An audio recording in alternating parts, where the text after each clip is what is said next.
আল্লাহ, আবু সাইদের ওই লাশ, আবু সাইদের ওই বুক দেখলে আল্লাহ ঘরে থাকা যায় না। আল্লাহ, আল্লাহ, বাংলাদেশের মানুষগুলোকে রাস্তায় আসার তৌফিক দাও।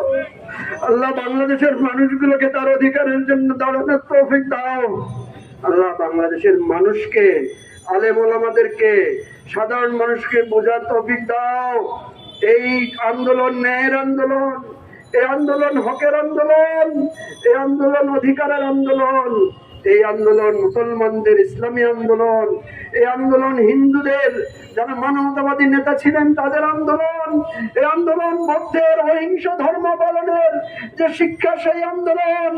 আল্লাহ, তুমি সকল ধর্মের ভালো মানুষগুলোকে এই আন্দোলন বোঝার, এই আন্দোলনে সামিল হওয়ার তৌফিক দান করো। আল্লাহ, তুমি না রহমানুর রহিম, আল্লাহ তুমি না গফুর, আল্লাহ তুমি না